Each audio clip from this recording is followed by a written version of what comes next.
In the next 10 years, at least 10 new aircraft carriers will be launched. Some carry nuclear reactors. Some don't need pilots. Some are being built by countries that nobody thought would ever have an aircraft carrier 20 years ago. The map of ocean power is being redrawn right now, and when it's finished, the world will no longer look like anything you know. Introduction. We are entering the era of aircraft carrier 2.0, not the era of steel and size, but the era of drones, lasers, artificial intelligence, and a new nuclear race on the water. Ocean power is splitting in two completely different directions.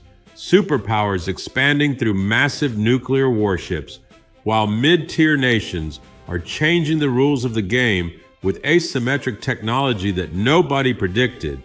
These are the 10 ships that will define who controls the oceans in the next decade.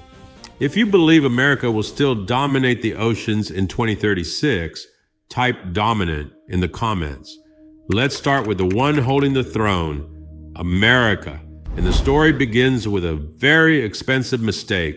When the USS Gerald R. Ford, the first of the Ford class, was commissioned, its electromagnetic launch system, EMALS, kept failing. Instead of reaching 4,166 launch cycles between breakdowns as designed, it only managed 614. Congress was furious. The press tore the ship apart, and the U.S. Navy quietly recorded every single failure. The second ship, CVN-79, John F. Kennedy, was the redemption. A wave of software updates, operating procedures rewritten from the ground up.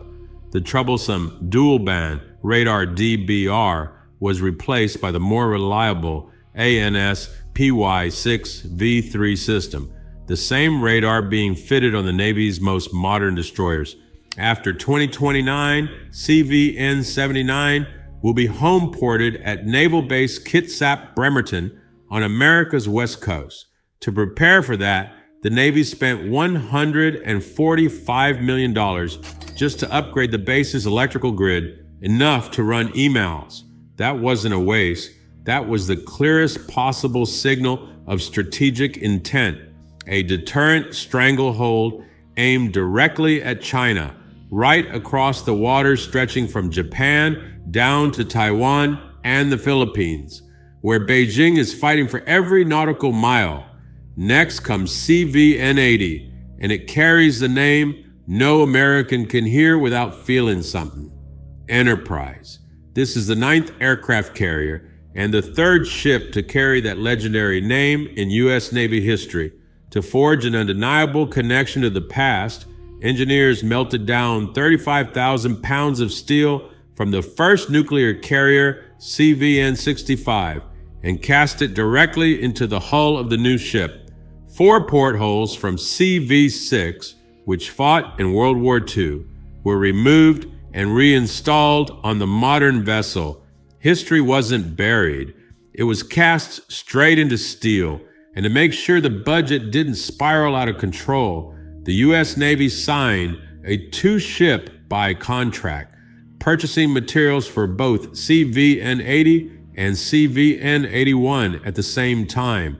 The strategy saved over $4 billion and sustained stable employment for more than 2,000 suppliers across 46 states. 3 ships, tens of billions of dollars. And America still isn't sure it's enough, because on the other side of the Pacific, someone else is building ships at a pace history has never seen. China isn't just building ships. They're building a doctrine. Beijing's next generation of supercarriers, the Type 004, is expected to displace between 110,000 and 120,000 tons, stretching 330 to 340 meters long, larger than America's Ford class, equipped with 4 to 5 electromagnetic launch systems, and for the first time in Chinese naval history, a nuclear-powered. That changes everything. China's first 3 aircraft carriers ran on conventional engines, chained to supply ships limited in range, unable to reach beyond the nearby seas. Type 004 breaks every one of those limits. Unlimited operational range, more aviation fuel, more ammunition, the ability to deploy to the Indian Ocean without depending on any port. But China has a problem that no budget can solve: pilots. Their shipbuilding pace is outrunning their ability to train human beings. Building a nuclear carrier takes a few years. Training a pilot capable of taking off and landing on an aircraft carrier, capable of flying the J-35 in actual combat conditions, takes decades. China can build bigger ships, faster, more of them, but they cannot photocopy 30 years of American naval combat experience. And if Type 004 wasn't enough to concern you, China is already drawing up Type 005. No official specifications, no public images, only what Western intelligence agencies are watching very closely. If Type 004 is the first supercarrier, then Type 005 is designed to be the last carrier China will ever need. Fully integrating combat drones, laser weapons, and AI command systems from day one, not as upgrades added later, but as the DNA of the ship itself. And if Type 005 solves the pilot problem by replacing them with drones, Beijing will never need to ask that question again. Before we continue, take just 1 second to hit that like button and subscribe to the channel. Your small action means more to me than you know, and it helps us keep making content like this. Thank you for being here. Now let's talk about the ones playing by a completely different set of rules. Not every country needs $13 billion to change the balance of power on the ocean.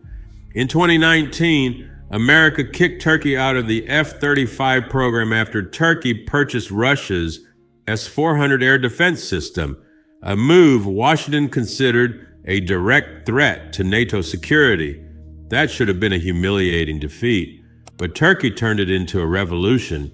They converted the amphibious assault ship TCG Anadolu, originally designed to carry F-35B jets, into the world's first dedicated drone carrier. In late 2024, the TB3 drone successfully landed on its deck. And right now, they are building a second warship called Mugem, 60,000 tons, 50 aircraft, including the Kizilelma stealth unmanned fighter jet.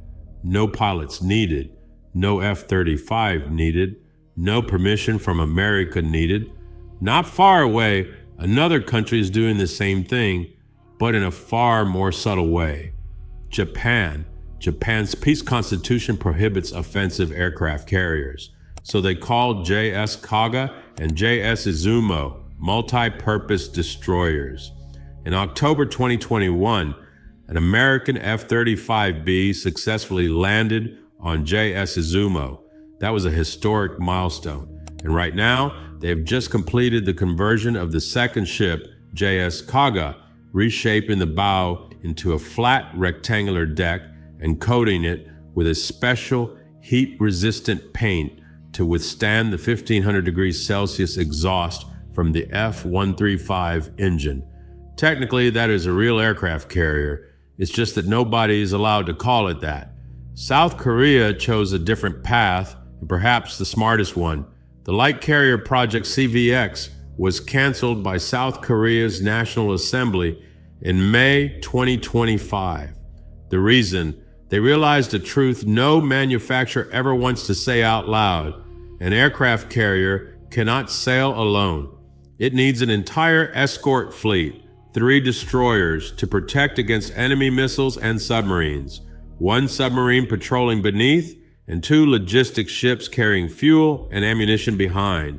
Buying an aircraft carrier is really only paying 1/3 of the actual bill. Instead, South Korea shifted to the Ghost Commander 2 design, a 42,000-ton drone mothership carrying stealth UCAV drones, maximum firepower, minimum cost, no human pilots required. 3 countries, 3 completely different problems, 1 identical conclusion. The future of naval warfare doesn't lie in the size of the ship. It lies in what flies off it. And then there are the countries that learned their lessons the hard way. France wanted strategic autonomy. They launched the Pang project, an 80,000-ton supercarrier, 2 K-22 nuclear reactors, determined to build it entirely at home so they wouldn't depend on anyone. The result? In 2021, they still had to go hat in hand and purchase the EMALS launch system and AAG arresting gear from America at a staggering price of $1.32 billion. Total project costs climbed to 12.2 billion euros. And because they poured their entire budget into a single ship, anytime Pang enters dry dock for maintenance, France is left completely defenseless at sea. Strategic autonomy. At a very non-autonomous price, India is facing an even harder question. Under pressure from China's Type 004, they are torn between two choices: pour tens of billions of dollars into the INS Vishal supercarrier with EMALS launchers, or invest in nuclear attack submarines, the SSN. Indian military commanders have recognized an uncomfortable truth. A massive aircraft carrier is a perfect target for Beijing's anti-access network. With the same money, they could build 3 to 4 squadrons of stealth nuclear submarines. The real silent hunters capable of ambushing and threatening Chinese fleets without anyone ever seeing them. The aircraft carrier is becoming a gamble too expensive to take. So what does the picture look like in 2036? At the top, America and China, nuclear supercarriers that never stop operating, facing each other directly across the Pacific. In the middle, Turkey, Japan, South Korea. No need for supercarriers, just smart enough and stealthy enough things flying off their decks. And the rest, France and India, still searching for direction in a game whose rules just changed completely. The aircraft carrier is no longer a concept of steel and steam catapults. It has become the platform of artificial intelligence, electromagnetic energy, and invisible weapons. Playing the superpower game has never been cheap, and the wrong choice made today will be paid for with entire stretches of ocean tomorrow. But among all those ships, only one country has done this without stopping for 80 years. Not because they had to, because they believe their presence on the ocean is what keeps the world from falling into chaos. That is America, and they have not stopped yet.